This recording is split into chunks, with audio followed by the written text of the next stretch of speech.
বর্তমান সময়ে আসলে আমরা খুব সমস্যার মধ্যে আছি। আপনি জানেন পর্তুগালের এমবিসি বাংলাদেশে না থাকার কারণে বিগত কিছুদিন আগে আমি আমার মার পারমিশন পাইছি। আপনি জানেন এখানে আসার জন্য তার সব পেপারস রেডি। এখন আমাদের পর্তুগালের দিল্লি এমবিসিতে যেতে হয়। আমি আমার মার ভিসা অ্যাপ্লাই করছি, কোনো ভিসাই দিচ্ছে না আমাকে। আমার সব ডকুমেন্টস দেওয়ার পরও প্রপার সব ডকুমেন্টস থাকা সত্ত্বেও পর্তুগালের পারমিশন থাকা সত্ত্বেও আমি ভিসা পাচ্ছি না। তো আসলে এটা নিয়ে কারো কোনো মাথা ব্যথা নাই। উদ্বোধন কর্মকর্তা এর আগেও আমি শুনেছি যে চেষ্টা হইতেছে পর্তুগালের এমবিসি বাংলাদেশে নেওয়ার জন্য বা করার জন্য। এটা আমার মনে হয় বর্তমান সরকার যারা আছে তারা যদি পদক্ষেপ নেয়, এটা আমরা যারা প্রবাসীরা ভুক্তভোগী তারা মনে হয় এটার থেকে প্রতিকার পাইতে পারে। তো আমার একটা আহ্বান থাকবে, এটা নিয়ে যেন আসলে কাজ করা হয়। খুবই সমস্যা হচ্ছে। আপনি জানেন পর্তুগাল একটা দারুণ সমবাজার আছে, D1 ভিসার মাধ্যমে মানুষ আসতে পারে, বাট এই একমাত্র ইন্ডিয়ার ভিসা না হওয়ার কারণে খুবই সমস্যা পড়তেছে। D1 অনেক লোক আসতে পারতেছে না। এই সুযোগটা অন্য অন্য দেশে নিচ্ছে, এখন নেপালিরা নিচ্ছে। আমার জানা মতে একটা কোম্পানি কিছুদিন আগে বাংলাদেশে ভিসা না পাওয়ার কারণে সব ওই কোম্পানি সব লোক নেপাল থেকে আনছে। তো এটা আমি মনে করি এটা আর্থিকভাবে এটা খুবই লস। আমি মনে করি ঊর্ধ্বতন কর্মকর্তা যারা আছেন বা বাংলাদেশ সরকারের যারা আছেন, আমি মনে করি এটা দৃষ্টি দেওয়া উচিত। কারণ পর্তুগাল একটা সম্ভাবনাময় খাত। পর্তুগালে প্রচুর লোক সমবাজার এখানে তো আছে। তো আমি মনে করি এটা নিয়ে কাজ করা উচিত। আমি নিজেও ভুক্তভোগী।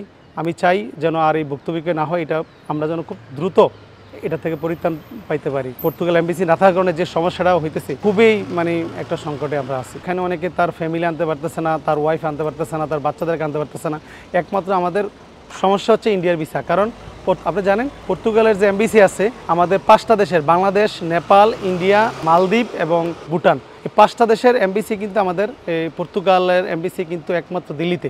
এখন আমাদের যে কোনোভাবে দিল্লিতে যেতেই হবে, এছাড়া আমাদের কোনো ভিসার কোনো আর প্রসেস নাই। এখানে অফিসিয়ালি আমাদের এই সিস্টেমটা করা, যার জন্য আমরা যেতে পারছি না। এটা টাকা দিয়েও মানুষের ফ্যামিলি তার ওয়াইফ আনতে পারতেছে না। যেমন আমি আমার টাকা দিয়ে আমার মার ভিসা করতে পারতেছি না, সব প্রপার ডকুমেন্ট থাকার পরও। এটা আমরা আসলেই খুবই সমস্যায় ভুগতেছি। এটা নিয়ে আসলে ঊর্ধ্বতন কর্মকর্তারা এটা দেখা উচিত।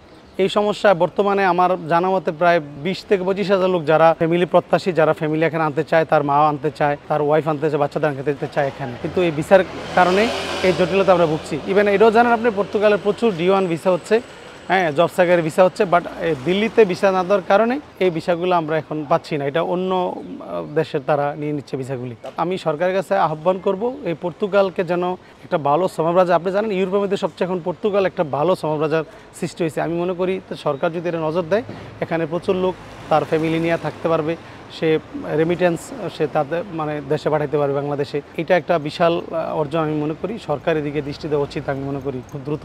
আমি শুনেছিলাম যে অনেক আগে পর্তুগালের এমবিসি হবে, বা পর্তুগালের অন্তত একটা এমবিসি না হয় একটা যদি ভিসা সেন্টারও হইতো অ্যাটলিস্ট, তাইলে আমরা যেন দিল্লি যাওয়া লাগে না, আমরা বাংলাদেশ থেকে যেন ভিসাগুলো জমা দিতে পারি। এখন আমরা এটা কোনো ব্যাপার আছে, দেখেন আমি আমার মাকে আনতে পারছি না। আমি তো বললাম এটা আমি গত সপ্তাহে আমার মার ভিসা রিভিউজ করে দিয়েছে আমার প্রপার ডকুমেন্ট থাকার পরও। MIB সংবাদ ও সংবাদ সংশ্লিষ্ট অনুষ্ঠান দেখতে ভিজিট করুন www.mibtelevision.tv ও facebook.com/mibtelevision.tv এবং সাবস্ক্রাইব করুন youtube.com/mibtelevision এ। MIB টেলিভিশন, সত্য খবর, সঠিক খবর।